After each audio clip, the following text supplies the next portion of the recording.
পৃষ্ঠা 236 পড়ছি মাওলানা মোহাম্মদ ফয়সাল। সাবস্ক্রাইব করুন, লাইক করুন, শেয়ার করুন, যাতে পরবর্তী ভিডিও আসার সাথে সাথে নোটিফিকেশন চলে যায় আপনাদের কাছে। রাজনৈতিক ক্ষমতা লাভের লালসা। জামায়াতে ইসলামের সমালোচকগণ একথাও বলেন যে জামায়াতের লক্ষ্য হচ্ছে রাজনৈতিক ক্ষমতা দখল করা। কথাকে আকর্ষণীয় করার জন্য শুধু ইসলামের নাম নেওয়া হয়। জামায়াতের পক্ষ থেকে তার সাহিত্যবালিতে এর বিস্তারিত জবাব দেওয়া হয়। বলা হয় যে জামায়াতে ইসলামের লক্ষ্য হুকুমতে ইলাহিয়া কায়েম করা এর মধ্যে এবং নিছক রাজনৈতিক ক্ষমতা অর্জনের মধ্যে আকাশ পাতাল পার্থক্য রয়েছে। হুকুমতে ইলাহিয়া প্রতিষ্ঠার অর্থ হুবহু তাই লিউজহিরাহু আলাদ্দীনি কুল্লিহি দ্বারা কুরআন যে অর্থ বুঝিয়েছে, এ কারো সকপলকল্পিত লক্ষ্য নয়, বরঞ্চ আল্লাহ তাআলা এ লক্ষ্যকেই তার নবী প্রেরণের উদ্দেশ্য বলে গণ্য করেছেন। এটাকে লক্ষ্য বানানোকে যদি অভিযুক্ত করা হয়, তাহলে অভিযোগকারীদের চিন্তা করা উচিত যে কার প্রতি তারা অভিযোগ করেছেন।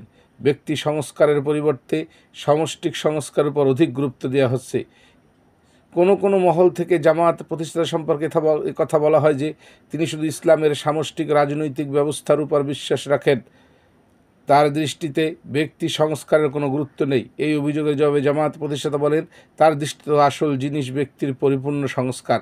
সামষ্টিক সামাজিক সংস্কার আপন স্থানে বাঞ্ছিত নয়, বরঞ্চ ব্যক্তির সংস্কারে সহায়ক হিসেবে বাঞ্ছিত। এজন্য যে কোরআনের ভাষায় খোদার কাছে প্রতি মানুষের ব্যক্তিগতভাবে জিজ্ঞাসিত হবে। অতঃপর তিনি পরিষ্কার করে বলেন, তার লেখনের মধ্যে নিঃসন্দেহে সামাজিকতার উপর জোর দেওয়া হয়েছে।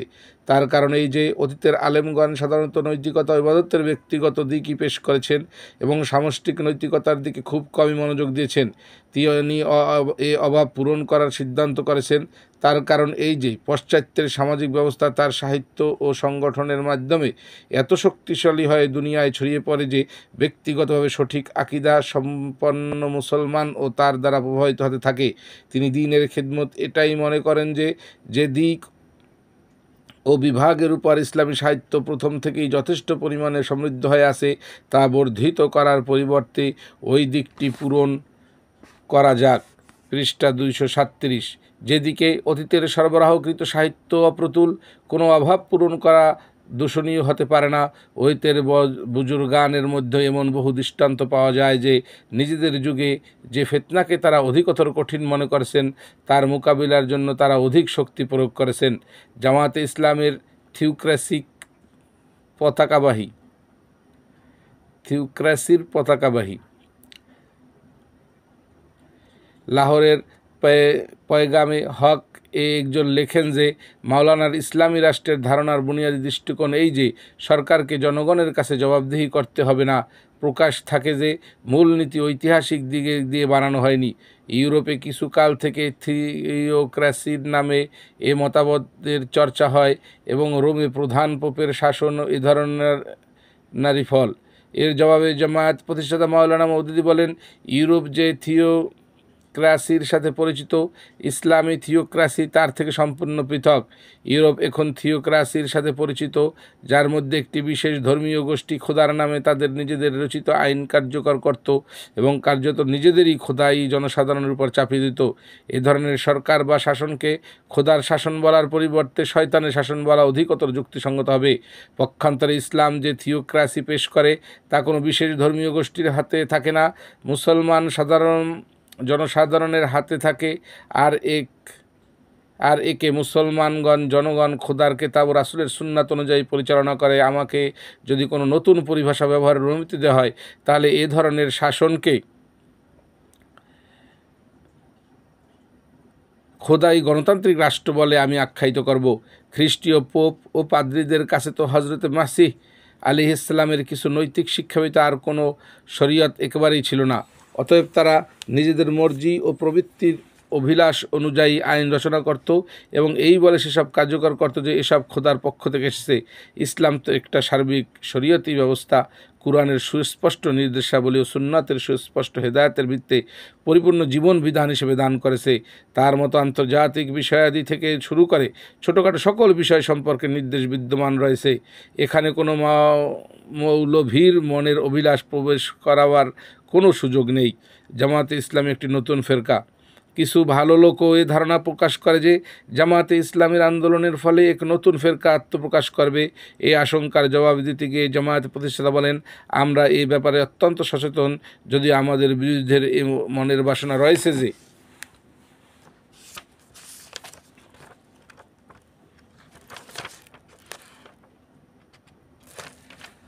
কোনো প্রকারে আমাদের পক্ষ থেকে ভুল হয়ে যাক, যাতে করে সংস্কার সংশোধনের অন্যান্য চেষ্টা চরিত্রের মতো আমাদের প্রচেষ্টাও ব্যর্থ হয়ে যাক।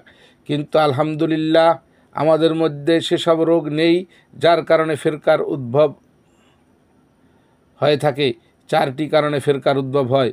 প্রথম কারণ এই যে মূল দিনের মধ্যে এমন কিছু জিনিস সংযোজিত করে দেয়া যা দিনের মধ্যে বিদ্যমান নেই এবং তাকে ঈমান ও কুফরের বুনিয়াদ বানিয়ে দেয়া হয়।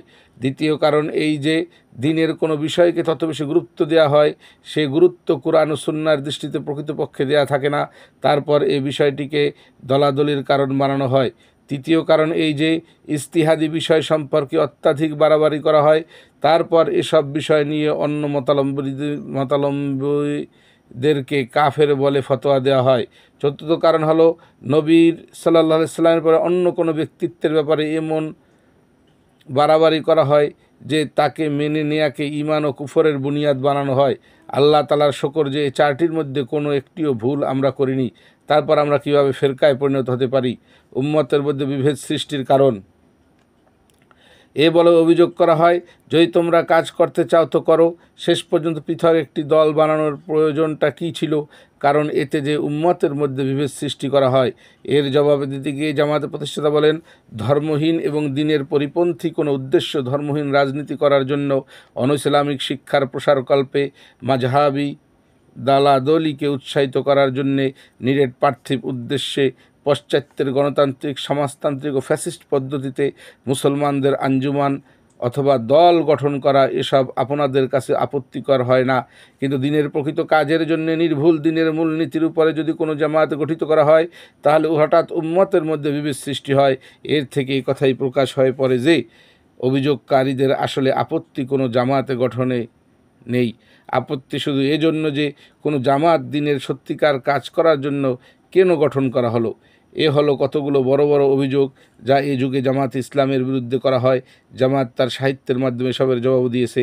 তাছাড়া স্থানীয়ভাবে সাময়িক এবং বহু আজে বাজে অভিযোগ করা হতে থাকে, যা সময় অতিবাহিত হওয়ার সাথে সাথে গুরুত্বহীন হয়ে পড়ে।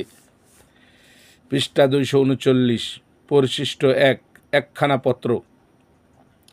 জামায়াতে ইসলামীর প্রতিষ্ঠার লক্ষ্যে ভারতের 150 জন লোকের নিকটে দাওয়াতনামা পাঠানো হয়। তাদের মধ্যে এমন অনেক ছিলেন যারা দারুল ইসলামের গঠনতন্ত্র উদ্দেশ্যের সাথে একমত হয়ে কাজ করছিলেন। এমন এক ব্যক্তির কাছে নিম্নের দাওয়াতনামা পাঠানো হয়। প্রাপক জনাব চৌধুরী আব্দুল গনি, চক গেলন, পতকি, জেলা লাহোর। তর্জুমানুল কোরআন, লাহোর, তারিখ 7 রজব হিজরি 1360। সদ্য জনাব সালাম মাসনুন, আপনার পত্র পাঠে খুশি হয়েছি যে আপনি কিছুকাল যাবৎ আমাদের দৃষ্টিভঙ্গির প্রচার ও প্রসারে আত্মনিয়োগ করেছেন। আপনার কর্মপন্থাও সঠিক এবং ভালো। একটু বিস্তারিত লিখে জানান যে আপনি এ যাবৎ কী কাজ করেছেন এবং 2-4 জন যা আপনি তৈরি করেছেন তারা কেমন এবং কি করেন, তারা আন্দোলনের জন্য কীভাবে উপযোগী হতে পারেন। আপনার অবস্থাও বিস্তারিত জানাবেন। কেন্দ্রের সাথে যোগাযোগ রক্ষা করে চলবেন। প্রয়োজনীয় বিষয় আপনি ইনশাল্লাহ জানতে পারবেন। 25শে আগস্ট, 1 শাবান আমরা একটি সম্মেলন করছি। উদ্দেশ্য এই যে সমমনা ইমানদার জনগণকে একত্র করে তাদের এবং আমাদের নিজেদের শক্তি সামর্থ্য ও যোগ্যতার মূল্যায়ন করে আন্দোলনকে সুসংগঠিতভাবে সম্প্রসারিত করা হবে। এখানে আসার জন্য আপনাকে দাওয়াত দেওয়া হচ্ছে যাতে আপনি জামায়াতের প্রথম সম্মেলনে শরিক হতে পারেন। থাকার ব্যবস্থা আমরা করব। খাওয়া দাওয়ার ব্যবস্থা নিজেই করতে পারলে তা আপনাদেরই দায়িত্বে রইল। পত্রের আদান প্রদানের দায়িত্ব আমার উপরে। ফকির কামারউদ্দিন।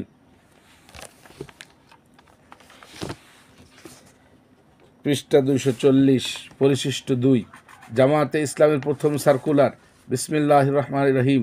জামাত ইসলামীর যে প্রথম সম্মেলন হিজরি 1360 সালে শাবান মাসের প্রথম সপ্তাহে লাহোরের পুঞ্জ রোডে অবস্থিত তারজমানুল কোরআনের অফিসে অনুষ্ঠিত হয়, তার কার্যবিবরণী এতদসহ পাঠানো হচ্ছে। এই কার্যবিবরণী সাধারণত বিতরণের জন্য নয়, বরং জামায়াতের রুকনদের অবগতির জন্য। প্রত্যেক স্থানীয় জামাত অফিসে এর 2 কপি করে থাকবে, একটি জামায়াতের রেকর্ডে সংরক্ষণের জন্য এবং অন্যটি জামায়াতের রুকনদের অধ্যয়নের জন্য। জামায়াতে প্রবেশকারী প্রত্যেক ব্যক্তিকে এবং যারা জামায়াতকে জানতে চায় তাদেরকে জামায়াতের গঠনতন্ত্রের সাথে এই কার্যবিবরণী পড়িয়ে দেয়া ফলপ্রসূ হবে। কামরুদ্দিন খান নাজেম সংগঠন বিভাগ। পরিশিষ্ট 3। এক নজরে জামায়াতের গুরুত্বপূর্ণ সম্মেলনসমূহ। জামায়াত ইসলামীর সংগঠন কিছু মজবুত ও সম্প্রসারিত হওয়ার পর 1943 সালের অক্টোবর মাস থেকে 1944 সালের নভেম্বর পর্যন্ত 4টি আঞ্চলিক সম্মেলন অনুষ্ঠিত হয়। সম্মেলনের স্থানগুলো দারভাঙ্গা, দারুল ইসলাম, দিল্লি ও হায়দ্রাবাদ শহর। 1945 সালে 1946 সালে 2টি নিখিল ভারত সম্মেলন হয়। প্রথমটি 19-21 এপ্রিল দারুল ইসলাম এবং দ্বিতীয়টি 5 থেকে 7 এপ্রিল এলাহাবাদ অনুষ্ঠিত হয়। পৃষ্ঠা 122-147। ভারত বিভাগের পূর্বে আর কোনো নিখিল ভারত সম্মেলন করা সম্ভব হয়নি। তার পরিবর্তে 4টি ঐতিহাসিক বিভাগীয় সম্মেলন অনুষ্ঠিত হয়, যথা 1 টুং 17 থেকে 1 এপ্রিল 1947 সাল, মাদ্রাজ 25 থেকে 26 এপ্রিল 1947 সাল, পাটনা 25-26 এপ্রিল 1947 সাল, পাঠানকোট 9 থেকে 10 মে 1947 সাল।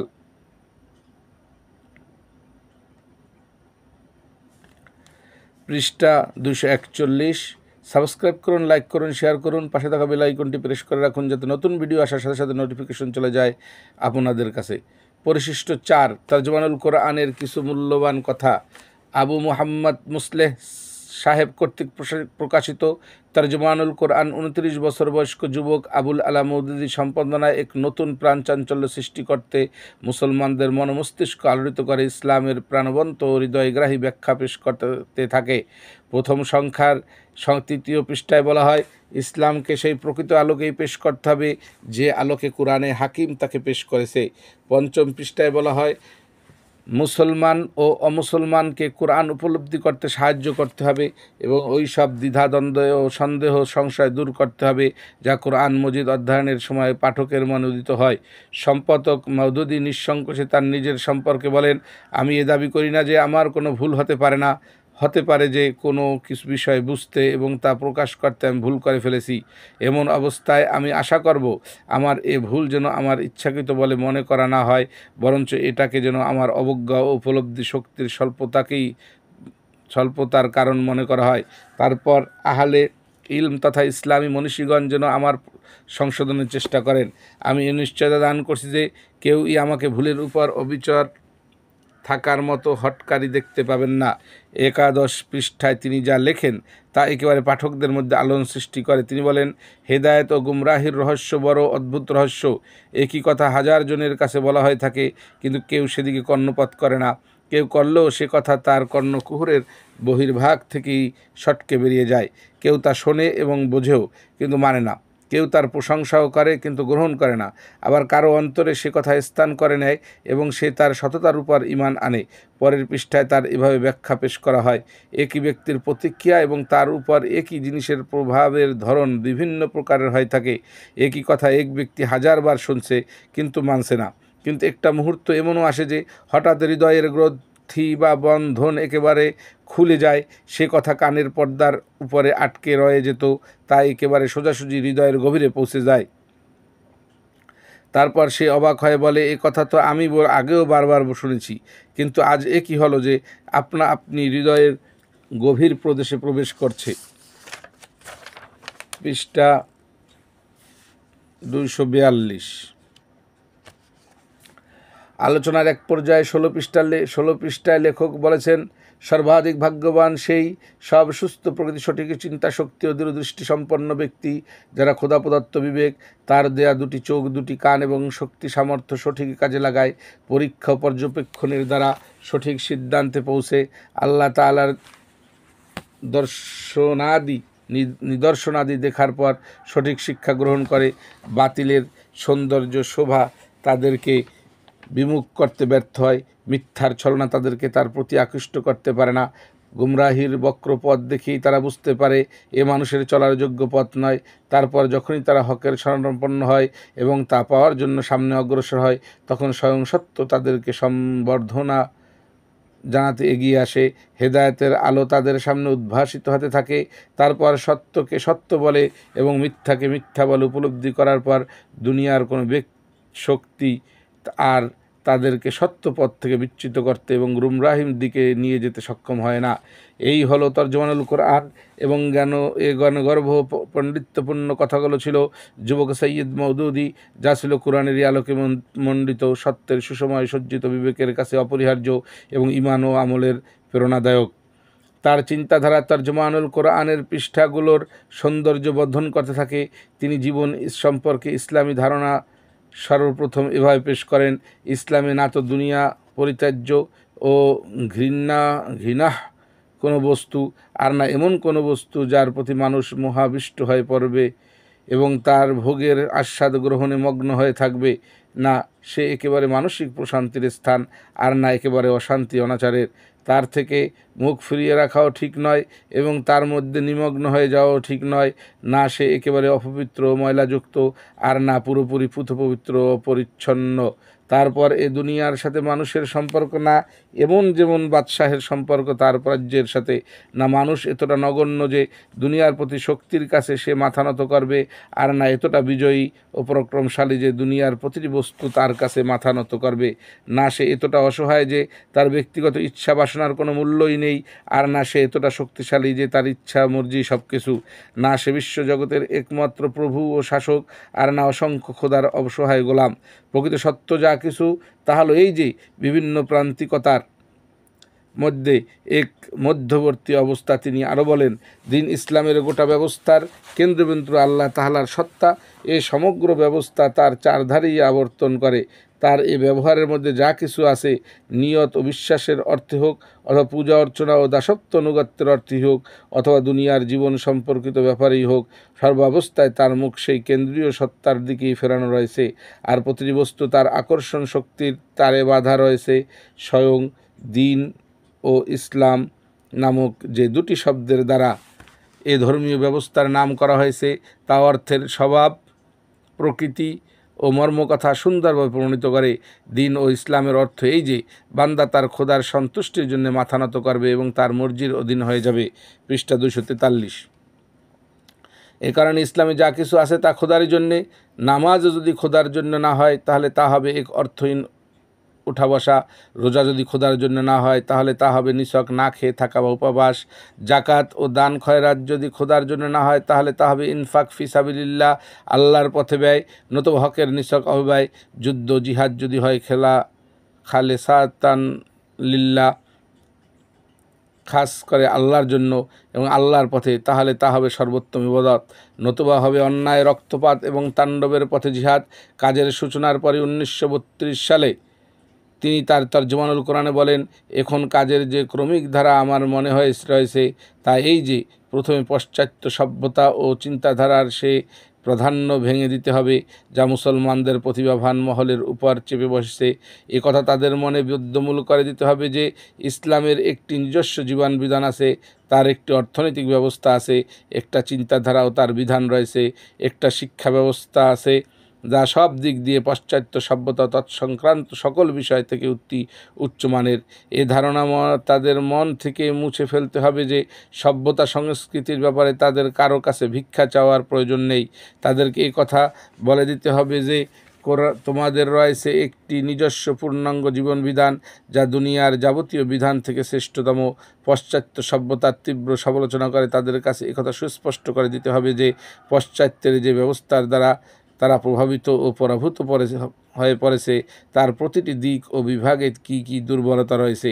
সৈয়দ মওদুদী এখানে এক সত্যের উদ্ঘাটন করলেন, যা ইতিপূর্বে কোনো ইসলামী চিন্তাবিদ আলেমের মুখে শোনা যায়নি। তা হলো ইসলামের একটা নিজস্ব অর্থনৈতিক ব্যবস্থা। তৎকালীন ভারতের প্রখ্যাত আলেমগণের জন্য জানাই ছিল না যে ইসলামে কোনো অর্থনৈতিক ব্যবস্থা আছে, তাই তাদের অনেকেই সমাজতান্ত্রিক অর্থনীতির প্রবক্তা হয়ে পড়েছিলেন এবং অসংখ্য মুসলিম যুবক সমাজতন্ত্রের দিকে ঝুঁকে পড়েছিল। যুবক সমাজ ও গোটা মুসলিম জাতিকে সমাজতন্ত্রের প্রবঞ্চনা থেকে রক্ষা করেন সৈয়দ মওদুদী।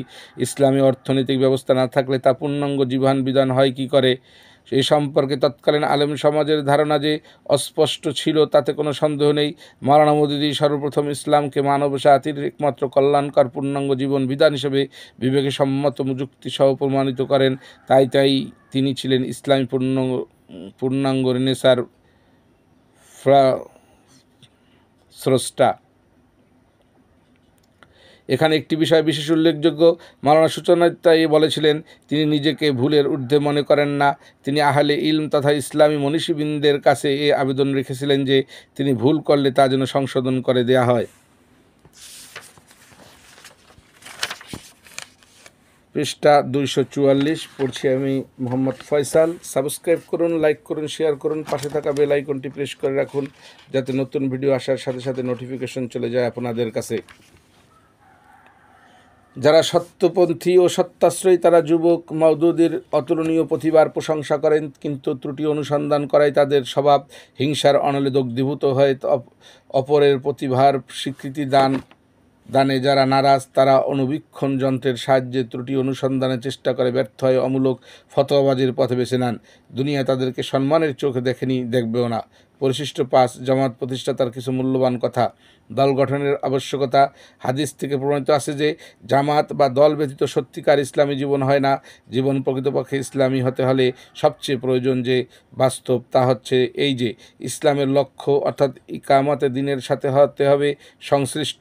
এর দাবি হচ্ছে এই যে এ লক্ষ্যের জন্য সর্বাত্মক প্রচেষ্টা চালাতে হবে এবং ঐক্যবদ্ধ শক্তি ব্যতীত এই প্রচেষ্টা সম্ভব নয়।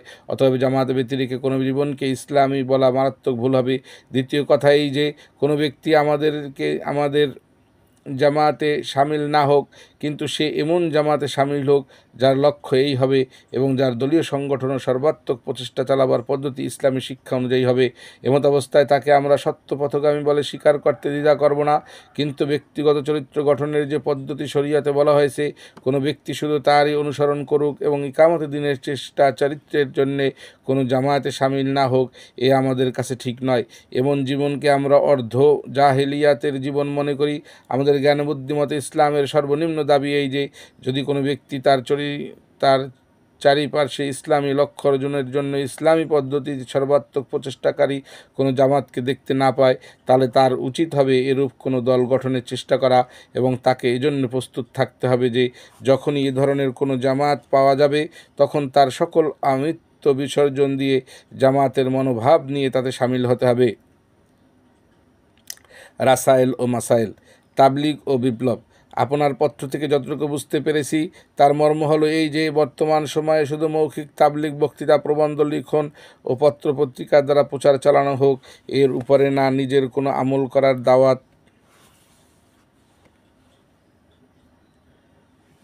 দেওয়ার প্রয়োজন আছে। তারপর যখন সকল মুসলমানের মনস্তাত্ত্বিক আমাদের ভাবধারায় প্রভাবিত হবে তখন হঠাৎ একদিন বিপ্লব ঘটবে। ধারণাটা তো বেশ চমৎকার, কিন্তু তাবলিগ ও বিপ্লবের পথ যে এক নয় তার কি করা যাবে? প্রভাবশালী ও কার্যকর তাবলিগ কেবলমাত্র তখনই হতে পারে যখন তাবলিগকারী দল তার নীতির উপর আমল করবে এবং এর উপরে আমলকারীদেরকে সংগঠিত করবে। শুধু ওয়াজ নসিহত বহুদিন ধরে চলে আসছে, তার কি ফল হয়েছে? রাসায়েল মাসাইল পৃষ্ঠা 245। ইকামতে দ্বীন একটি অটল ও অপরিহার্য কর্তব্য। প্রত্যেক সত্যানুসন্ধি ব্যক্তির অপরিহার্য কর্তব্য এই যে সেজন্য তার মধ্যে ইকামতে দ্বীনের তীব্র অনুপ্রেরণা সৃষ্টি করে, অতবার সে চেষ্টা করবে যাতে করে তার মনের মধ্যেও এ আগুন জ্বলে ওঠে। এই চেষ্টা চরিত্রের পরিণাম কি হবে তা আলোচনা বহির্ভূত। এমনও হতে পারে যে আমাদের করাত দিয়ে চিরা হবে, মাটির উপর দিয়ে টেনে হেঁচড়ে নেওয়া হবে, জ্বলন্ত কয়লার উপর নিক্ষেপ করা হবে এবং আমাদের মৃতদেহ কাক চিলের খাদ্য হবে।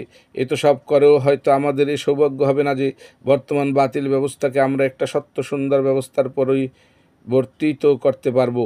কিন্তু এ ব্যর্থতা কোনো ব্যর্থতা নয়, ব্যর্থতার কোনো আশঙ্কা, বরঞ্চ নিশ্চয়তা আমাদেরকে ওই দাবি থেকে মুক্তি দান করবে না যে দাবি ইকামতে দ্বীনের জন্য আল্লাহ তাআলা করেছেন। এ একটা অটল অপরিহার্য কর্তব্য যা আমাদেরকে যে কোনো মূল্যে যে কোনো অবস্থায় পালন করতে হবে। যদি সকল খানকাহ আমাদেরকে এই আশ্বাস দেওয়ার চেষ্টা করে যে অমুক অমুক ওজিফা তফজফ ও এ দায়িত্ব থেকে অব্যাহতি দিতে পারে, তাহলে আমি আপনাদের নিশ্চয়তার সঙ্গে বলবো যে এ শয়তানি প্রবঞ্চনা মাত্র। যতক্ষণ পর্যন্ত আপনাদের ঘাড়ে মাথা রয়েছে, আল্লাহর দ্বীনের প্রাসাদের একখানা ইটও তার স্থান থেকে বিচ্যুত হয়ে আছে এবং আল্লাহর পৃথিবীর সুচাগ্র ভূমি আল্লাহ ব্যতীত আমার অপরের দাসত্বে নত হয়ে আছে, ততক্ষণ আপনাদের জন্য শান্তির নিদ্রা হারাম। জামাতে ইসলামীর কার্য বিবরণী ৩য় খণ্ড, হুকুমতে ইলাহি ইয়া ও আল্লাহর সন্তুষ্টি। একামতে দ্বীনের এ প্রচেষ্টা সম্পর্কে কিছু বলতে পারি না যে এর ফলাফল কি হবে। পরিণাম ফল তো আল্লাহ তাআলাই জানেন। এ প্রচেষ্টার ফল যদি হয় যে আমরা একটা সৎ সমাজ ব্যবস্থা কায়েম করতে সক্ষম হয়েছি, তাহলে তা হবে আল্লাহর দান। কিন্তু কিছু সংখ্যক লোক ব্যঙ্গ বিদ্রুপ করে কথা বলে যে আমাদের সকল প্রচেষ্টা ক্ষমতা লাভের জন্য এবং দ্বীনের আসল উদ্দেশ্য যে আল্লাহর সন্তুষ্টি লাভ তা আমাদের মধ্যে নেই। তাদের এ ধারণা একেবারে ভ্রান্ত। আমাদের সকল প্রচেষ্টা একটা সৎ এবং খোদাই ব্যবস্থার জন্যে। এই প্রচেষ্টার কোনো অপরাধ নেই এবং এতে লজ্জারও কিছু নেই। আমরা যখন হুকুমতে ইলাহিয়ার নাম করি তখন আমরা উপরোক্ত ব্যবস্থাকেই বুঝাই। আমি বুঝতে পারি না যে এটা আমাদের আকাঙ্ক্ষিত হলে এতে বিতর্কের কী আছে এবং এটা খোদার সন্তুষ্টি কামনার পরিপন্থী বা কী করে হবে। খোদার পৃথিবীতে একমাত্র খোদার বিধান চলবে এবং এর চেয়ে অধিক খোদার সন্তুষ্টি লাভে আর কি প্রকারের হতে পারে? তাদের চেয়ে অধিক খোদার সন্তুষ্টি কামনাকারী আর কে হতে পারে যারা এই কাজের জন্য জানমাল ত্যাগ করে এবং ফলাফল যাই হোক না কেন খোদার পৃথিবীতে খোদা ছাড়া আর কারো প্রভুত্ব। পৃষ্ঠা 246। কিছুতেই চলতে দিতে চায় না। এ ধরনের সংগ্রাম প্রচেষ্টা যদি দুনিয়াদারি হয়, তাহলে দিনদারি কি? একে বলে যে রাত্রি জেগে আল্লাহ জিকির করা হবে আর দিনের বেলায় শয়তানের সিংহাসন প্রতিষ্ঠার চেষ্টা করা হবে। যারা এই ধরনের কথা বলে তাদের মস্তিষ্কে দিন সম্পর্কে অতি নিকৃষ্ট ধারণা রয়েছে। জামাতে ইসলামের কার্যবরণী ৩য় খণ্ড, সত্য পথের দাবি। এ পথের প্রকৃত দাবি এই যে আমাদের মধ্যে যেন বিরোধিতাকে স্বাগত জানাবার অনুরাগ সৃষ্টি হয়। সত্যপথী আর ভ্রান্তপথী হোক আল্লাহ তাআলার নীতি এই যে ব্যক্তি যে পথ অবলম্বন করে সে পথেই তার অগ্নিপরীক্ষা হয়। হক পথের তো অবশিষ্টই এই যে প্রথম থেকে শেষ পর্যন্ত এই অগ্নিপরীক্ষায় পরিপূর্ণ। যেমন অঙ্কশাস্ত্রের কোনো মেধাবী ছাত্র কঠিন প্রশ্নে সন্তুষ্ট হয় এই জন্য যে তার মেধাশক্তির পরীক্ষার সুযোগ এসেছে, ঠিক এরূপ কোনো দৃঢ় সংকল্প মুমিন কোনো নতুন পরীক্ষার সম্মুখীন হতে আনন্দ পায় এই জন্য যে তার অনুগত্য প্রমাণ করার সুযোগ এসেছে। ক্ষীণ প্রদীপ বাতাসের ঝাপটা নিভে যায়, কিন্তু প্রজ্বলিত উনুনকে বাতাসের ঝাপটা আরও অধিকতর প্রজ্বলিত করে দেয়। আপনারা নিজেদের ভিতরে এমন যোগ্যতা সৃষ্টি করুন যে যেভাবে একটা প্রজ্বলিত উনুন শীত জ্বালানির দ্বারা নিভে না গিয়ে বরং তাকে তার খাদ্য হিসেবে গ্রহণ করে, তেমনি আপনারা বিরোধিতার কাছে নত না হয়ে বরং তা থেকে খাদ্য শক্তি সংগ্রহ করুন। যতদিন না এই যোগ্যতা আমাদের মধ্যে পয়দার হয়েছে ততদিন এ আশা করা যেতে পারে না যে আমাদের দ্বারা দ্বীনের কোনো ভালো খেদমত হতে পারে।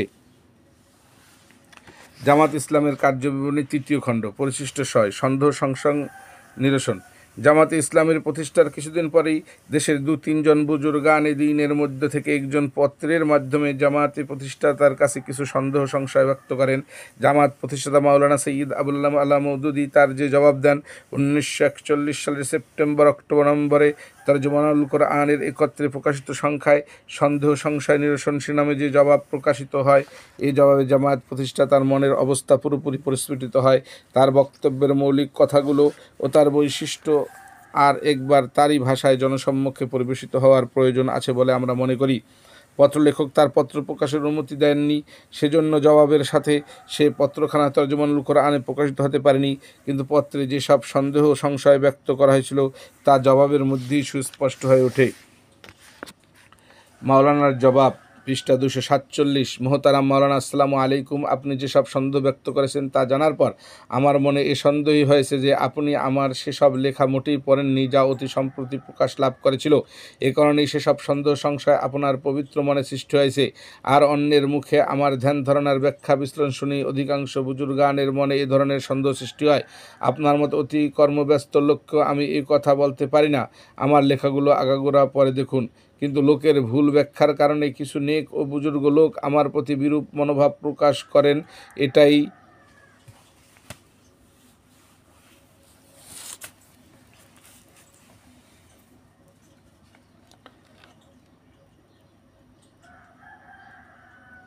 এটাই বা আমি কীরূপে সহ্য করতে পারি, যেহেতু তাদের দোয়া ও বাস্তব সাহায্য সহযোগিতায় আমার প্রয়োজন রয়েছে।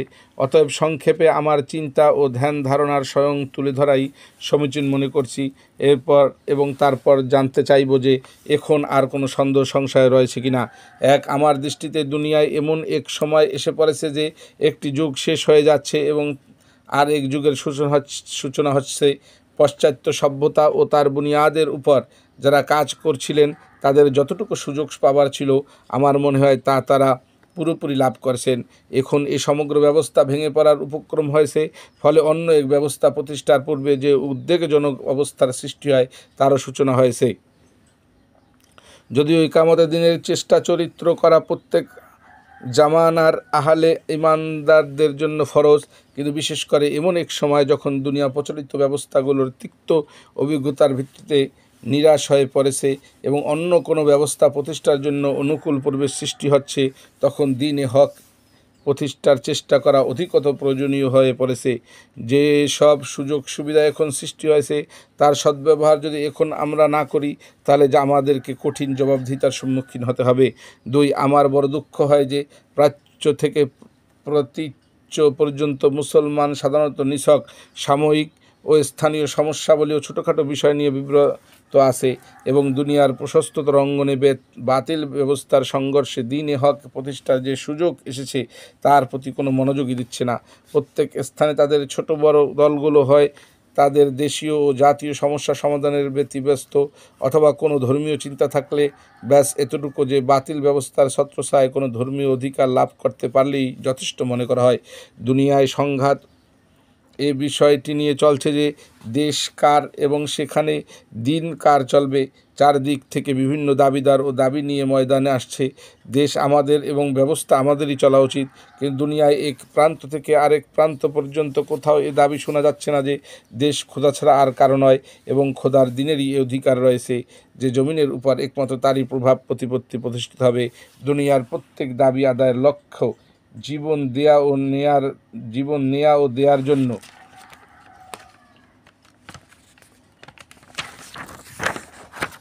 পৃষ্ঠা 248 লোক রয়েছে।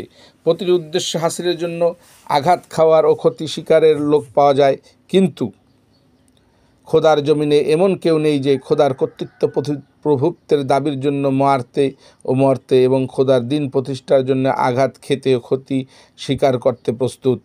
এটা তো পরিষ্কার যে ইকামতের দিনের সংগ্রাম করার জন্য যদি কোনো দল দাঁড়িয়ে যায় তাহলে ওই সব লোকের মধ্যে থেকেই দাঁড়াবে যারা আপনাদের কথায় মুহাম্মদ সাল্লাল্লাহু আলাইহি ওয়াসাল্লামকে তাদের জ্ঞানের নির্ভুলতার মানদণ্ড বানায় এবং আল্লাহর মর্জির প্রতিনিধি বলে গণ্য করে। কিন্তু এই বিরাট কাজের জন্য নিছক এ কথার উপর এবং ব্যক্তিগত আমল পর্যন্ত অনুগত্য করাই যথেষ্ট নয়। এ কাজ এমন এক জামায়াতের দাবি করে যারা এ ব্যাপারে এতটা শক্তিশালী ও কঠোর হবে যে অন্যকেও এ বিশ্বাস ও তার আমলের দিকে টেনে আনতে পারবে। অথবা তারা এ দাবি নিয়ে দাঁড়াবে যে তারা দুনিয়ার ধ্বংসমুখ ব্যবস্থাকে অন্য কোনো বুনিয়াদের উপর প্রতিষ্ঠিত হতে দেবে না, বরঞ্চ নিজেদের একিন ও ঈমান ও আমল জিহাদের শক্তি দিয়ে তাকে দ্বীন-এ হকের বুনিয়াদের উপরেই কায়েম করতে বাধ্য করবে। 4, দু অবস্থাতেই এ দল সংগ্রহ করা সম্ভব। হয় তারা সেসব মুসলমানদের মধ্য থেকেই আসবে যারা উপরে বর্ণিত বিষয়ের প্রতি বিশ্বাস পোষণ করে, অথবা তাদের মধ্য থেকেই আসবে যারা বিশ্বাস পোষণ করবে। কিন্তু দ্বিতীয় শ্রেণীর মধ্য থেকে রিক্রুট করা ততক্ষণ পর্যন্ত কঠিন হবে যতক্ষণ প্রথম শ্রেণী থেকে একটি নির্ভরযোগ্য দল সৃষ্টি না হয়। যারা নিরঙ্কুশভাবে আকিদা বিশ্বাস অথবা তদনুযায়ী ব্যক্তিগত ক্রিয়াকর্মই যথেষ্ট মনে করবে না, বরঞ্চ সে আকিদা বিশ্বাসের প্রচার প্রসার ও তার উপর দুনিয়ার ব্যবস্থা প্রতিষ্ঠার জন্য সংগ্রাম করতে অগ্রসর হবে। এজন্য আমি অমুসলিমদের আগে মুসলমানদের প্রতি আহ্বান জানিয়েছি। 5. সাধারণ মুসলমান সম্পর্কে আমারও সেই ধারণা যা আপনার রয়েছে। আমিও এটাই মনে করি যে তারা নবী সাল্লাল্লাহু আলাইহি ওয়াসাল্লামকে খোদার মর্জির প্রতিনিধি ঠিক সেভাবেই মানে যেভাবে একজন মুমিনের মানা উচিত। কিন্তু যখন আমি ইকামতে দ্বীনের উদ্দেশ্যে সামনে রেখে ওই সব মুসলমানদের প্রতি তাকিয়ে দেখি, তখন আমি অনুভব করি যে পর্যায়ের ঈমান ও ইয়াকিন এবং যে পর্যায়ের আমলকে তারা যথেষ্ট মনে করে বসে আছেন তা এই উদ্দেশ্যের জন্য যথেষ্ট নয়। উপরন্তু সব মুসলমানের মধ্যে এমন লোকও আছেন যারা দ্বীনের মৌলিক বিষয় সম্পর্কে ওয়াকিফাল নন এবং মুসলমান হওয়া সত্ত্বেও নিকৃষ্ট ধরনের বিশ্বাসমূলক ও বাস্তব গুমরাহিতেই শুধু লিপ্ত নন, বরঞ্চ তার উপরে এতটা অটল যে তাদেরকে সঠিক পথে নিয়ে আসা কোনো অমুসলিমকে মুসলমান বানানো থেকে কম কষ্টকর নয়। তাদের মধ্যে এমন লোকও আছেন যারা আকিদা বিশ্বাস মুসলমান হওয়া সত্ত্বেও আপন প্রবৃত্তিতে তারা তাদের ইলাহ বানিয়ে রেখেছেন এবং গ্রহণ ও বর্জন পছন্দের সেই মানদণ্ডের কার্যকর করতে কিছুই প্রস্তুত নন যা নবী সাল্লাল্লাহু আলাইহি ওয়াসাল্লাম পেশ করেছেন। মুহাম্মদ সাল্লাল্লাহু আলাইহি ওয়াসাল্লামের নিকটে বা মর্যাদার যোগ্যতা তাদের কাছে মর্যাদার অযোগ্য। নবী সাল্লাল্লাহু আলাইহি ওয়াসাল্লাম যাকে মুনকার ও পরিত্যাজ্য বলে গণ্য করেছেন তাই তাদের কাছে মারুফ ও প্রিয়, বরঞ্চ একেবারেই কাম্য। তাদের মধ্যে এমন লোকও আছেন যারা ইসলামের প্রতি শ্রদ্ধাশীলও আছেন, আবার ইসলামী শরীয়তে প্রতিষ্ঠাকে তারা অসম্ভবই মনে করেন না, বরঞ্চ এ অভিমত পোষণ করেন যে চোরের হাত কাটা, ব্যভিচারের বেত্রাঘাত অথবা মৃত্যুদণ্ড এবং সুদের নিষিদ্ধকরণ ও এ ধরনের আইন কানুন বর্তমান যুগে ন্যায়সঙ্গত নয়। তাদের মধ্যে এমন লোক আছেন যারা ইসলামকে সত্য বলে স্বীকার করেন, কিন্তু কর্তৃত্ব, প্রভুত্ব, নৈতিকতা, তাহজিব, তামাদ্দুন, রাজনীতি, অর্থনীতি প্রভৃতি প্রত্যেকটি বিষয়ের বিশদ বর্ণনায় আকিদা এবং পথ ও পন্থা উভয় দিক দিয়ে তারা অনইসলামিক আদর্শেরই অনুসারী। তাদের মধ্যে এমন লোক আছেন যারা খোদা, রেসালাত ও আখেরাতের উপর বিশ্বাস রাখেন না, বরং সন্দেহ, সংশয়, দ্বিধাদ্বন্দ্বে লিপ্ত। এমন লোক আছেন যারা খোদা, রাসূল, ফেরেশতা, দোজখ ও বেহেশত সবেরই অস্বীকারী এবং শুধু অস্বীকারী নন, বরঞ্চ এসবের বিশ্বাস, রোজা, নামাজ প্রভৃতির প্রতি বিদ্রুপ করতে কুণ্ঠিত নন। এমন লোকও আছেন যারা দ্বীনকে স্বীকার করেন এবং তারা রুকনগুলোর পালন করেন, কিন্তু দুনিয়ার লালসায় এতটা নিমগ্ন যে সামান্য কিছুর বিনিময়ে দ্বীনের বিরুদ্ধে যে খেদমতই তাদের কাছে চাওয়া হোক এবং যে ধরনের গাদ্দারি ও বেঈমানি দাবি করা হোক, স্বেচ্ছায় হোক অনিচ্ছায় হোক, তা করার জন্য তারা প্রস্তুত হয়ে যান।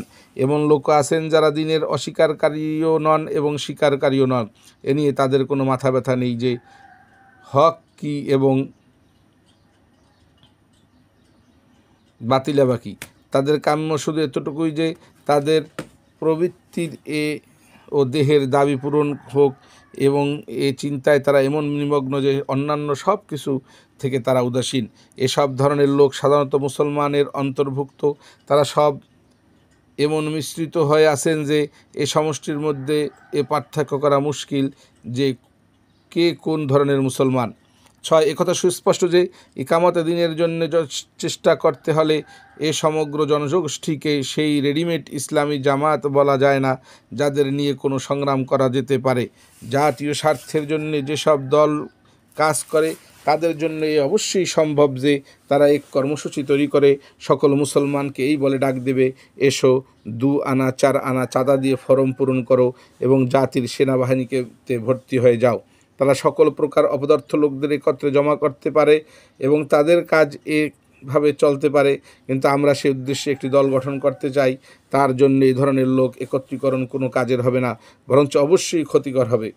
অজ্ঞতা আমাদেরকে মুসলমানদের ওই মিশ্র জনগোষ্ঠী থেকে শুধু নেক লোক বাছাই করে নিয়ে সংগঠিত করতে হবে, আর নেক লোককে বাছাই করে বের করার উপায় এছাড়া আর কিছুই নেই যে আমরা ইসলামের নির্ভুল আকিদা, বিশ্বাস, হুকুমাতে এলাহিয়ার লক্ষ্য এবং শরিয়াতের নৈতিক ও আইনগত নিয়মনীতিগুলো মুসলমানদের সামনে পেশ করব। তারপর তাদের মধ্যে যেসব লোক এ আকিদা বিশ্বাস অস্বীকার করে নেবে ওই সব নিয়মনীতি অনুসরণ করতে রাজি হবে এবং ওই লক্ষ্যকে জীবনের 250 লক্ষ্যরূপে গ্রহণ করতে প্রস্তুত হবে। শুধু তাদের কি জামাতে গ্রহণ করা হবে? আমি দীর্ঘদিন যাবৎ দিন রাত এ বিষয়ে চিন্তা ভাবনা করছি যে দুর্ভাগ্যবশত মুসলমানদের এই যে পাঁচমিশালি এক যৌগিক পদার্থ কম্পাউন্ড তৈরি হয়েছে, তার থেকে সত্যিকার মুসলমানদের কীভাবে বাছাই করে বের করা যায়। বিশ্বাস করুন, চিন্তা করতে করতে ক্লান্ত হওয়া সত্ত্বেও এই পদ্ধতি ছাড়া অন্য কোনো পদ্ধতি আমি দেখতে পাইনি। আপনি অথবা অন্য কোনো বুজুর্গ অন্য কোনো পদ্ধতি বলে দিতে পারেন, তা অবশ্যই বলুন। 7, আমার আসল উদ্দেশ্য হলো ইকামতে দিনের সংগ্রামের জন্য নেক লোক বাছাই করে বের করা, মুসলমানদের মধ্যে কুফর ও ইমানের বিতর্ক সৃষ্টি করা নয়। বর্তমান মুসলমানদের ইমান ও আখলাকের যে অবস্থা, তার সমালোচনার উদ্দেশ্য আমার শুধু কথা বলা যে দাওয়াত ইলাল্লাহ মহান উদ্দেশ্যের প্রতি লক্ষ্য রাখলে মুসলমানদের মধ্যে এই সময়ে কী কী ত্রুটি বিচ্যুতি পাওয়া যায় এবং এই কাজের জন্য মুসলমানদের এই জনগোষ্ঠীর মধ্য থেকে কোন ধরনের লোক উপযোগী ও বাঞ্ছনীয়। জামায়াতে ইসলামের গঠনতন্ত্রে সাক্ষ্যদানের মাধ্যমে শপথ গ্রহণকে রুকনিয়াতের শর্ত হিসেবে গণ্য করার উদ্দেশ্য শুধু এই যে তারা এই কাজের জন্য নিজেদেরকে পেশ করবেন, তাদের সম্পর্ক এ নিশ্চয়তা লাভ করা যে তারা নির্ভুল ও খাঁটি ইসলামী আকিদা পোষণ করেন এবং দুর্ভাগ্যবশত মুসলমানদের মধ্যে জাহিলিয়াতের যে ভেজাল প্রবেশ করেছে সে ভেজাল সহ তারা জামায়াতে প্রবেশ করছেন না। উপরন্তু দাওয়াত ইলাল্লাহর খেদমত শুরু করার পূর্বে তারা আরেকবার নতুন করে আল্লাহর সাথে শপথ অঙ্গীকার সূত্রে আবদ্ধ হবেন এবং নতুন মুসলমানি প্রেরণা উৎসাহ উদ্যম নিয়ে কাজে অগ্রসর হবেন। পৃষ্ঠা 251। আমার এই উদ্দেশ্যে লোকে বুঝতে পারেনি এবং কিছু চতুর লোক ইচ্ছা করে বিভ্রান্তি ছড়াচ্ছে। এজন্য আমার প্রবন্ধাদি যেসব বুজুর্গের বিস্তারিত পড়ার সুযোগ হয়নি এবং আমার কথা অন্যের দ্বারা বিকৃত হয়ে তাদের কাছে পৌঁছেছে, তাদের এই ভ্রান্ত ধারণা হয়েছে যে আমি মুসলমানদেরকে ইমান ও ইনহীন বলে গণ্য করছি এবং তাদেরকে দিনের গণ্ডির বাইরে ঠেলে দিয়ে পুনরায় দিনের ভেতর আসার দাওয়াত দিচ্ছি। তারপর সে তোফের মুখ করা হয়েছিল কুফরের দিকে, তা আমি আহলে ইমানের দিকে করাতে চাচ্ছি। আল্লাহ সাক্ষী যে আমি এসব কিছুর দোষমুক্ত। 8, আমার মতে ইকামতে দিনের সংগ্রামের জন্য এও জরুরি যে জামায়াত এ উদ্দেশ্যে গঠিত হবে তারা শুধু আল্লাহর পথে মানুষকে দাওয়াত দেবে। এই দাওয়াতের সাথে তার পার্থিব স্বার্থ, রাজনৈতিক, অর্থনৈতিক অধিকার অথবা ব্যক্তিগত জাতীয় স্বার্থ সম্পর্কিত বিষয়গুলোকে একত্রে মিশ্রিত করে ফেলবে না। যদি আমরা দাওয়াত ইলাল্লাহর সাথে এসবের আওয়াজ বুলন্দ করি তাহলে আমাদের দাওয়াতের একেবারেই কোনো প্রভাব হবে না।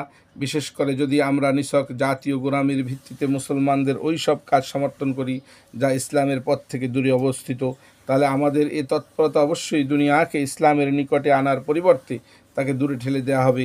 এজন্যে মুসলমানদেরকে আমি এ পরামর্শ দিই, যদি তোমাদের সে কাজ করতে হয় যার জন্য তোমাদেরকে একটি উম্মাহ বানানো হয়েছে, কুনতুম খয়রু উম্মাতিন উখরিজাত লিন্নাস আল আখির, তাহলে সকল ব্যক্তিগত এ জাতীয় স্বার্থের ঊর্ধ্বে থেকে মানুষের শুধু আল্লাহর দিকে ডাক। আর যদি তোমরা আপন স্বার্থ আল্লাহর দিকে ডাকো, আর যদি তোমরা আপন স্বার্থ পরিহার করতে না পারো এবং তারই জন্য সংগ্রাম করতে চাও, তাহলে এই ভ্রান্ত ধারণা মন থেকে মুছে ফেলে দাও যে এসব কাজের সাথে আল্লাহর কাজও করতে পারবে। এই উভয় কাজ একসাথে চলতে পারে না। একটি অবলম্বন করার জন্য অন্যটি পরিত্যাগ করতেই হবে। আমার এ পরামর্শে এ আশঙ্কা করা হচ্ছে যে এভাবে তো মুসলমানদের কাছে যা কিছু অবশিষ্ট আছে তাও নষ্ট হতে থাকবে।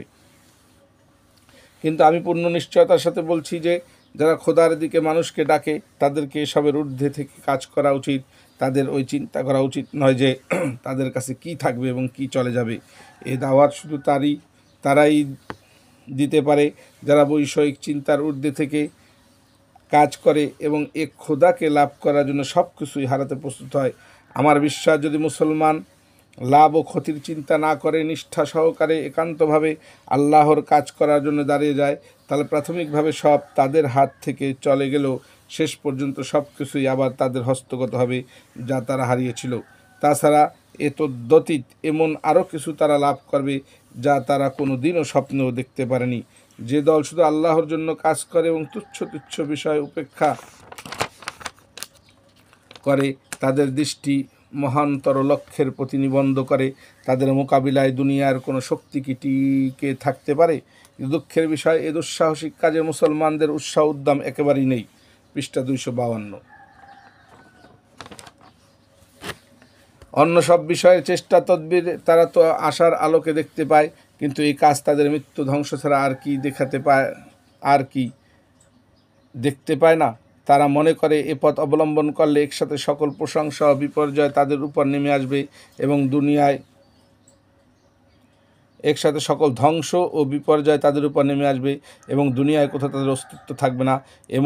এখন রইল আখেরাত, তো এর চিন্তাই বা কে করে? এ হলো সেই অপরাধ যার জন্য আমাকে এই বলে দোষারোপ করা হচ্ছে, তুমি মুসলমানদের স্বার্থের দুশ্মন, তুমি চাও যে মুসলমানদের যা কিছু অবশিষ্ট আছে তাও নিঃশেষ হয়ে যাক। নয়, নীতিগতভাবে দাওয়াত ইল্লাল্লাহর কাজের ধরন আজও তাই রয়েছে যা পূর্বে ছিল, অর্থাৎ গায়রুল্লাহর প্রভুত্ব কর্তৃত্ব মেনে নিতে প্রকাশ্যে অস্বীকার করা এবং শুধুমাত্র রব্বুল আলমিনের প্রভুত্ব মেনে নেওয়ার জন্য সকলের প্রতি আহ্বান জানানো। এ কাজই আমরা করতে চাই। আমরা সত্যগ্রাহী নই। জেলে যাওয়া আমাদের কর্মসূচির অন্তর্ভুক্ত নয়। আমাদের উদ্দেশ্য নয় যে অযথা আমরা গ্রেফতার হই এবং আর মার খাই, মাটির উপর দিয়ে আমাদেরকে টেনে হিঁচড়ে নিয়ে যাওয়া হোক। আমাদের এই দাওয়াত যদি কেউ কবুল করে তো আমাদের চক্ষু শীতল হবে, মনে সব প্রশান্তি লাভ হবে, কিন্তু আমরা জানি যে এই জিনিস ঠান্ডা মাথায় কখনো বরদাস্ত করে নেওয়া যায়নি, আর না আজ তা বরদাস্ত করা হবে। মুসলমানরাই যখন এই আওয়াজ শুনে ক্ষিপ্ত হয়ে পড়ে, তখন আমাদের কাছ থেকে আমরা কি আশা করতে পারি যে অন্যদের কাছ থেকে আমরা কি আশা করতে পারি যে তারা এই বরদাস্ত করবে? এজন্য আমাদের নিশ্চিত বিশ্বাস যে এ দাওয়াতের আওয়াজ বুলন্দ করতে গেলে যেসব কিছুর সম্মুখীন হতে হবে তা অতীতে মক্কায় সম্মুখীন হতে হয়েছিল। এ সদৃশ্যের ভিত্তিতে আমরা আমাদের বর্তমান অবস্থাকে হিজরতপূর্ণ অবস্থার সাথে তুলনা করছি, কিন্তু আপনার এই ধারণা সঠিক নয়। তুমি যখন একে মক্কি জীবন বলছো, তখন সকল দিক দিয়ে সে কর্মসূচি গ্রহণ করা যা মক্কার ছিল, এবং জীবনের কার্যক্রম তোমার কর্মসূচি থেকে বাদ দাও। আপনার এ অভিমত এজন্য সঠিক নয় যে মক্কায় তো সব কাফেরই ছিল। নবী সাল্লাল্লাহু আলাইহি ওয়াসাল্লাম একেবারে প্রথম থেকেই দাওয়াতের সূচনা করেন এবং দাওয়াত কবুল যারা করেছিলেন তাদের উপর ক্রমশ শরীয়তের বিধিবিধান আরোপ করা হতো। কিন্তু এখানে সকল কাফেরও নয়, বরং মুসলমানও আছে। ইসলাম এখানে ক্রমশ নাজিল হচ্ছে না, বরঞ্চ গোটা ইসলামই এসে পড়েছে, যা মুসলমানদের পালন করা অপরিহার্য। এখন এটা সম্ভব নয় যে লোক বা দল ইসলামের প্রতি দাওয়াত দেওয়ার কাজ করবে, সে বা তারা স্বয়ং গোটা ইসলামের আমল করার পরিবর্তে শুধু অতটুকুই শরীয়তের বিধিবিধান পালন করবে যতটুকু মক্কায় ইসলাম গ্রহণকারীদের উপর আরোপ করা হয়েছিল। অথবা আমাদেরকে মক্কি জীবন ও মাদনী জীবন উভয়কেই নিয়ে চলতে হবে। অমুসলিমদের প্রতি তো আমরা সেসব জিনিসের আহ্বান জানাবো যেসব দিকের প্রতি তাদের মক্কায় আহ্বান করা হয়েছিল, কিন্তু মুসলমান আমাদের দাওয়াতের কাজে শরিক হবে এবং যেসব অমুসলিম ইসলাম গ্রহণ করে আমাদের সাথে মিলিত হবে তাদেরকে তো সমগ্র ইসলামই মেনে চলতে হবে, যা কোরআন ও সুন্নায় পাওয়া যায়। দাওয়াত যারা দেবে তারাই যদি পুরোপুরি ইসলামের হুকুম আহকাম মেনে না চলে তো তাদের দাওয়াতের কী প্রভাব হবে? 10 ইসলামের জন্য বারবার আমি তাহরিক বা আন্দোলন শব্দ ব্যবহার করছি। মাওলানা আব্দুল মাজেদ সাহেব এর বিরুদ্ধে অভিযোগ করেন, বলেন, তুমি তো দিন এবং মাযহাবের স্থানে ইসলামকে একটা আন্দোলন হিসেবে পেশ করেছো, যেমন সোশ্যালিজম, ফ্যাসিজম প্রভৃতি আন্দোলন। তাদের লক্ষ্য শুধু পার্থিব স্বার্থ, এর জন্য তারা সুসংগঠিত আন্দোলন করে। ওদিকে মাওলানা সৈয়দ সুলাইমান নদভী আমার এ গুনাহের ইতিহাসই বয়ান করেছেন। তাদের অনুসন্ধান গবেষণা এই যে পণ্ডিত দার্শনিকগণ প্রত্যেক যুগে ইসলামকে সেই বাস্তব ছাঁচেই ঢেলেছেন যা প্রভাব তারা তাদের যুগে দেখতে পেয়েছেন। কোনো সময়ে নেচার এর প্রভাব ছিল তো ইসলামকে নেচার বানিয়ে দিয়েছেন, কখনো সিভিলাইজেশনের প্রভাব ছিল তো ইসলামকে এক সিভিলাইজেশন বা সভ্যতা বলে প্রমাণ করেছেন। এখন যেহেতু ফ্যাসিজম, সোশ্যালিজম এর প্রভাব চলছে, তো এই যুগের দার্শনিক ইঙ্গিত আমার দিকে এদিনকে আন্দোলন বলে গণ্য করেছেন। প্রকৃতপক্ষে আমার বড় অবাক লাগে যখন আমি এমন উচ্চ মর্যাদাসম্পন্ন ব্যক্তিগণকে এ ধরনের অপ্রয়োজনীয় বিষয়কে এমন গবেষণামূলক পন্থায় লিখতে প্রকাশ করতে দেখি। তাজদিদ ও তাজদ্দুদ এর মৌলিক পার্থক্য এই যে তাজদিদ প্রত্যেক যুগে আবহমান কাল থেকেই প্রচলিত। ওই সব মর্ম সত্যকেও আপন যুগের ভাষায় আপন যুগের মনমানসিকতা ও প্রয়োজন অনুযায়ী রচিত করে পেশ করে। অপরদিকে তাজাদ্দুদ আপন যুগের ফিতনার দ্বারা প্রভাবিত হয়ে ওই সব মর্ম সত্যকে সংশোধিত করার জন্য তৈরি হয়। এই সকল মহাত্মদের দৃষ্টিতে আমি যদি তাজাদ্দুদ করার অপরাধী হয়ে থাকি, তাহলে আমাকে নির্দিষ্ট করে বলা হোক কোথায় আমি দিনের মূল বস্তুকে পরিবর্তন করেছি, কোথায় সামান্য পরিমাণে পরিবর্তন করেছি বলে তারা যদি বলতে পারেন, এবং তার থেকে যদি আমি তওবা না করি, তাহলে অবশ্যই আমার থেকে বড় অপরাধী ও জালেম আর কেউ হবে না। কিন্তু তাদের সকল অসন্তুষ্টি শুধু যদি এ কারণে হয়ে থাকে যে আমি পুরাতন মর্মের জন্য নতুন শব্দ প্রকাশভঙ্গি অবলম্বন করছি এবং তা বর্তমান যুগের মনমানসিকতা ও প্রয়োজন অনুসারে রচিত করে পেশ করেছি, তাহলে আমাকে বলা হোক যে তাজদীদ দিনের চেষ্টা চরিত্র যারা করেছেন তারা কোন যুগে এ অপরাধ করেননি, তারা স্বয়ং এ অভিযোগকারী মহাত্মগণ কি এ অপরাধী নন? তাহারিক বা আন্দোলন শব্দটি আমি যে অর্থে ব্যবহার করছি তার জন্য এমন আর কোনো শব্দ আমি পাই না যার দ্বারা বর্তমান যুগের সাধারণ লোকের মনে তার চিত্র 253 পৃষ্ঠা 254 বেশে ওঠে। মাযহাব দীর্ঘকাল যাবৎ শুধু এ অর্থেই নির্দিষ্ট করে রাখা হয়েছে যে তা কিছু আকিদা, বিশ্বাস ও কিছু ইবাদত বান্দেগী, পূজা অর্চনা, রসম রেওয়াজের সন্তুষ্টি, যা মেনে চললে মানুষ আধ্যাত্মিক উন্নতি অথবা পরজীবনে নাজাতের আশা করতে পারে। এ অর্থের দিক দিয়েই আজকাল লোকে বলে যে ধর্ম একটি ব্যক্তিগত ব্যাপার, পূজারী ও পুজোর মধ্যে একটা নিজস্ব প্রাইভেট সম্পর্ক, সামাজিক সমষ্টির ব্যাপারে এবং দেশ পরিচালনার সাথে তার কি সম্পর্ক। ইসলামের জন্য মাযহাব বা ধর্ম শব্দের ব্যবহার বর্তমান যুগের লোকের মধ্যে এ ভ্রান্ত ধারণার সৃষ্টি করে যে সেও ধর্মগুলোর মধ্যে কোনো একটি ধর্মের লোক। এখন রইল দিন, তো একেও বহুকাল যাবৎ মাযহাব বা ধর্মের সমার্থক বানিয়ে দেওয়া হয়েছে। তথাপি দিনকে যদি তার ব্যাপক অর্থে ব্যবহার করা হয়, তাহলে এ নাম শুনলে মনের মধ্যে শুধু এতটুকু ধারণাই হয় যে এ সমগ্র মানব জীবনের জন্যে একটি সার্বিক ও সর্বব্যাপী ব্যবস্থা, যা আকিদা, বিশ্বাস ও চিন্তাধারা থেকে নিয়ে ব্যক্তিগত সামাজিক জীবনের ছোটোখাটো খুঁটিনাটি বিষয় পর্যন্ত পরিব্যাপ্ত। এর সম্পর্ক দুনিয়া ও তার ব্যবস্থাপনার সাথেও ততখানি পরজীনের সাথে। কিন্তু একটা ব্যবস্থা হওয়ার কারণে দুনিয়ার ব্যবস্থাপনা স্বীয় কর্তৃত্বাধীন নিয়ে আসার দাবি রাখে, এবং তার একটি অব্যবস্থা হওয়ায় স্বাভাবিক দাবি এই যে অন্যান্য ব্যবস্থা মিটিয়ে সে স্বয়ং সে স্থান দখল করুক। এ কারণে দিনের আনুগত্য স্বীকার করার সাথে সাথেই লোকের উপর অপরিহার্য হয়ে পড়ে যে অন্যান্য ব্যবস্থা মিটিয়ে দিয়ে সেখানে সেও এ ব্যবস্থা কায়েমের চেষ্টা করবে। কিন্তু শুধু দিন শব্দ শুনে এসব কথা মনে জাগ্রত হয় না। বর্তমান যুগে আন্দোলন শব্দটি ভালোভাবে এ মর্ম প্রকাশ করে। এ কারণে আমি ইসলামের জন্য দিনের সাথে আন্দোলন শব্দটি অধিকাংশ সময় ব্যবহার করি, কারণ জিহাদ ও মুজাহারা শব্দদ্বয় কোরআন যে অর্থে ব্যবহার করেছে, পতন যুগে তার অর্থ একেবারে পরিবর্তন হয়ে রয়ে গেছে। মুজাহাদা শব্দ শোনার পর আজকালের মানুষের মন সুফিদের রিয়াজত ও চিল্লা করার দিকে চলে যায়, আর জিহাদ বললে মানুষ এটা বুঝে নেয় যে ব্যাস এখন একটি সেনাবাহিনী তৈরি হবে এবং শত্রুর বিরুদ্ধে কিতাল বা সশস্ত্র যুদ্ধ শুরু হয়ে যাবে। লক্ষ্য করার বিষয় যে আন্দোলন নামে যে জিনিসটি আমি পেশ করেছি তা কি দিন ও জিহাদ ফি সাবিলিল্লাহ না আর কিছু? যদি অন্য জিনিস হয় তাহলে নিঃসন্দেহে আমি অপরাধী, কিন্তু তা যদি দিন ও জিহাদ ফি সাবিলিল্লাহই হয়, তাহলে তার জন্য আমি একটা নতুন শব্দ ব্যবহার করেছি, এবং এর জন্য এতটা ক্ষিপ্ত হওয়া অন্ততপক্ষে মায়ারিফ ও সিদ্ক সম্পাদকদ্বয়ের মতো হজরতগণের জন্য মোটেই শোভনীয় নয় বলে আমি মনে করি। এ পর্যন্ত তো আমি আমার ভাবধারা প্রকাশের ও আপনাদের সন্দেহ নিরসনের চেষ্টা করেছি। এখন আপনার পত্রের ওই অংশটির উপরই কিছু নিবেদন করতে চাই, যা আপনি অবমাননা শিরোনামে লিখেছেন। আমি আমার পূর্ববর্তী পত্রে যেসব শব্দ ব্যবহার করেছি তার জন্য আদবের সাথে মার্জনা চাই। আল্লাহ জানেন, হেয় করার নিয়ত আমার কখনোই ছিল না। আমি এই ধরনের কথা শুধু প্রেরণাদানের নিয়তেই পৃষ্ঠা 255 লিখে থাকি। যে ভাবাবেগে আমি কোনো সময় ভক্তি শ্রদ্ধার সীমা অতিক্রম করে ফেলি, তাই যে আমার দুটি চোখ আপনাদের মতো মহান ব্যক্তিদেরকে সংগ্রামের প্রথম সারিতে দেখতে চায়। যে কাজ আমার মতো নগণ্য লোক সামাল দিচ্ছে তা আপনাদের মতো লোকেরই করার উচিত। আমার কাজ ছিল আপনাদের পেছনে পেছনে চলা। খোদার কসম, আমার মনে কখনো এই গর্ব অহংকার সৃষ্টি হয়নি যে এই কাজ আমি সামাল দিয়েছি। এ ভুল ধারণাও কখনো সৃষ্টি হয়নি যে এই কাজের যোগ্য আমি। সর্বসময় আমার এই দুঃখ রয়েছে যে এই কাজ যাদের করার ছিল তারা এর চেয়ে অনেক নিম্ন স্তরের কাজে ব্যতিব্যস্ত রয়েছেন এবং আমাকে আমার অযোগ্যতা সত্ত্বেও এই কাজের দায়িত্ব গ্রহণ করতে হয়েছে। এই জিনিসটি যখন ভেতর থেকে আমাকে পীড়া দেয় তখন আমি বুজুর্গানের প্রতি লক্ষ্য করে এরূপ কথা বলে ফেলি যে বিষয়ের অভিযোগ আপনি করেছেন।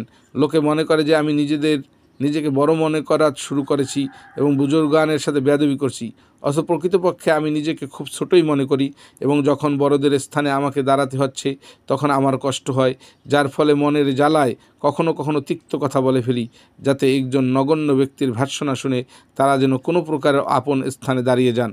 আমি অগ্নি পরীক্ষার ময়দানে দাবি করে নেমে পড়েছি বলে যে সন্দেহ আপনি করেছেন তা আমার মনের অবস্থা না জানার কারণেই করেছেন। সত্য কথা এই যে আমি কম্পিত দেহ মন নিয়ে এ ময়দানে পা রেখেছি। নিজের শক্তির দিকে যখন তাকিয়ে দেখি তখন তা এত কম দেখতে পাই যে সর্বদা পড়ে যাওয়ার আশঙ্কা হয়। কিন্তু যখন মনে পড়ে যে জীবনের অল্প সময়ের মধ্যে কত গুনাহ করে ফেলেছি, কত সময় নাফরমানিতে কাটিয়েছি, আল্লাহর দেয়া কত শক্তি সামর্থ্য নিছক নিজের মর্জি পূরণের জন্য ব্যয় করেছি, আর এখন তাকওয়া ও ইবাদত বন্দেগীর মতো নগণ্য মূলধনই বা আমার কাছে রয়েছে, তখন এছাড়া নাজাতের আর কোনো উপায় দেখতে পাই না যে খোদার পথে কোনো আঘাত পাই এবং সে আঘাতের চিহ্ন নিয়েই আপন প্রভুর দরবারে হাজির হই, যাতে করে তা দেখে তার কৃপা দৃষ্টি আমার উপরে নিপতিত হয়। আমার অবস্থা সেই খিটখিটে ঘোড়ার মতো, যার শরীরে কোনো বল নেই কিন্তু পেছন থেকে পিঠে চাবুক খাওয়ার ভয়ে দুর্গম পথে ছুটে চলতে বাধ্য হয়। আমার সাহসিকতাপূর্ণ প্রকাশভঙ্গিতে আপনাদের ধারণা হয়ে থাকতে পারে যে আমি আমার নিজেকে বিরাট কিছু মনে করি এবং কোনো মর্যাদা লাভের আশা রাখি। আসলে আমি যা কিছু লিখি এবং বলি তা শুধু আমার গুনাহ মাফের জন্য, কারণ আমার নিজের অবস্থা আমার জানা আছে। উচ্চ মর্যাদা দূরের কথা, শুধু শাস্তি থেকে অব্যাহতি পেলে সেটাকে আমার আশার অতিরিক্ত মনে করব। অবশ্য আমার মনের এই অবস্থা আমার কোনো লেখার মধ্যে প্রকাশ হতে দিই না এবং ইচ্ছা করেই সাহসিকতাপূর্ণ ভাষা ব্যবহার করি, কারণ এই কাজের ধারণাটাই এমন যে এর জন্য ঢিলে ঢালা ও দুর্বল ভাষা মোটেই উপযোগী নয়।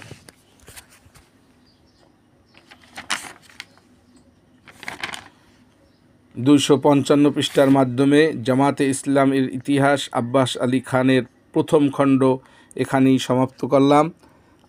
সাবস্ক্রাইব করুন, লাইক করুন, শেয়ার করুন, যাতে নতুন ভিডিও আসার সাথে সাথে নোটিফিকেশন চলে যায় আপনাদের কাছে। এজন্য পাশে থাকা বেল আইকনটি প্রেস করে রাখুন। আপনাদের উৎসাহ প্রদান আমাকে সামনে আরও বই পড়তে সহযোগিতা করবে, এই আশা ব্যক্ত করে এখানেই শেষ করছি। ওয়াখির দাওয়ানা আলহামদুলিল্লাহি রাব্বিল আলামিন। আসসালামু আলাইকুম ওয়া রাহমাতুল্লাহ। পৃষ্ঠা